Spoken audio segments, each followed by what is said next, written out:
আমি আজকে জামাতের আমির হিসাবে এখানে কথা বলতে আসিনি।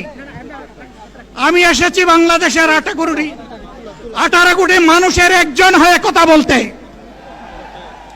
আমি শিশুদের বন্ধু, আমি যুবকদের ভাই, আমি বয়স্কদের সহযোদ্ধা, আমার বোনদের আমি ভাই। সুতরাং তাদের মুক্তির জন্যই আমি দায়িত্ব নিয়ে আজকে এখানে দাঁড়িয়েছিলাম।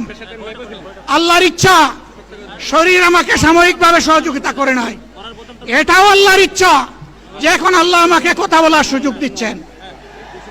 আমি বলতে চাই, বাংলাদেশের নির্দিষ্ট কোন শ্রেণীর মুক্তির জন্য আমাদের এই লড়াই নয়।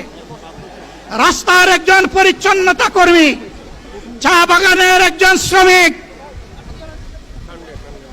রক্ত পানি করে ঘাম জড়ানো আমার একজন রিক্সা চালক ভাই মাঠে ময়দানে বাংলাদেশের মানুষের মুখে যারা এক মুঠো ভাত তুলে দিতে চায়, আমার সেই কৃষক বন্ধুটি, আমি